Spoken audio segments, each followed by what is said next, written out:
बीडमध्ये गेले काही दिवस सातत्यानं वेगवेगळे वाद आपल्याला पाहायला मिळतात आणि त्यातच आणखी एका घटनेची भर पडलेली आहे। बीडमध्ये गुन्हेगारी कुठल्या टोकाला गेलेली आहे याची चर्चा आता या निमित्तानं किंवा या घटनेच्या निमित्तानं रंगू लागलेली आहे। शरद पवार यांच्या पदाधिकाऱ्यावरती बीडमध्ये जीवघेणा हल्ला झालेला आहे। शरद पवारांचे राष्ट्रवादीचे नेते राम खाडे यांच्यावरती हल्ला करण्यात आला। बीड जिल्ह्याच्या सीमेलगत मांदळीजवळ ही घटना घडली आहे। यामध्ये राम खाडे गंभीररित्या जखमी झालेत, त्यांच्यावर खासगी रुग्णालयात उपचार केले जात आहेत। हल्लेखोरांनी राम खाडे यांच्या गाडीवर हल्ला केला आणि त्यानंतर खाडेंवरती धारधार शस्त्राने वार करण्यात आले। 10 ते 15 जणांनी राम खाडेंवरती जीवघेणा हल्ला केल्याचं कळतंय। त्यांची प्रकृती सध्या चिंताजनक आहे। या हल्ल्यानंतर राम खाडे यांच्या पत्नी तुळसा खाडे यांनी भाजपचे आमदार सुरेश धस यांच्यावर काही गंभीर आरोप केले। सुरेश धस आमच्यावरती हल्ला घडवून आणतात असा आरोप तुळसा खाडे यांचा आहे। खाडे हे भाजपमध्ये असताना ते पंकजा मुंडेंचे निकटवर्तीय मानले जायचे।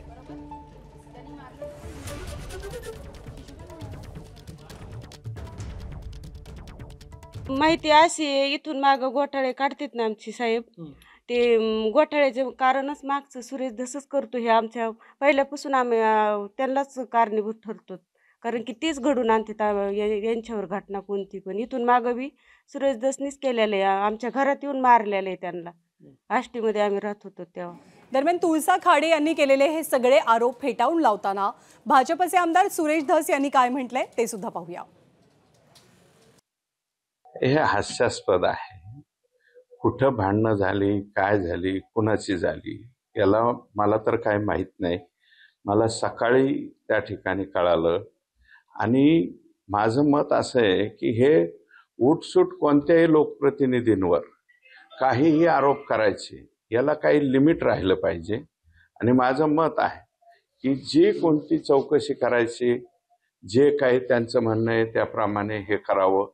मला त्याच्याबद्दल माझं काही म्हणणंच नाही। कोण घोटाळे बाहेर काढतो, कोणाचे घोटाळे बाहेर पाडतो याच्याशी माझा काही संबंध नाही। व्यक्तिगत माझ्यावरती खूप मोठे आरोप हे जे आहेत, मवियाचं सरकार असताना या लोकांनी केलं होतं। त्याची रीतसर चौकशा झाल्या, त्याच्यानंतर ACBची सुद्धा चौकशी झाली। हायकोर्टाने सुद्धा ते ऍक्सेप्ट केलं की त्याच्यामध्ये माझा कुठं काही संबंध नाही। त्यावेळेस मी कोणाला काही बोललो नाही, आता काय संबंध आला कुणाचा? तर राम खाडेंनी सुरेश धस यांच्यावरती नेमके कोणते आरोप केलेले आहेत ते आरोप सुद्धा आपण पाहूया। आष्टी देवस्थान जमीन घोटाळा प्रकरणामध्ये हात असल्याचा आरोप खाडेंनी सुरेश धस यांच्यावरती केलाय। सोबतच देवस्थान, वक्फ बोर्ड, महार वतनाच्या जमिनी बळकवल्याची ईडीकडे तक्रारही खाडेंनी केली। दबाव टाकून आपल्यावरती खोटे गुन्हे दाखल केले जात असल्याचं खाडेंनी म्हटलं। राम खाडेंनी असंही म्हटलं की मतदान प्रक्रियेमध्ये सुरेश धस दबाव तंत्राचा वापर करतात। ग्रामपंचायत कर्मचाऱ्यांकडून प्रत्येकी 2000 रुपये सुद्धा वसूल केले जातात असा आरोप खाडेंचा आहे सुरेश धस यांच्यावरती।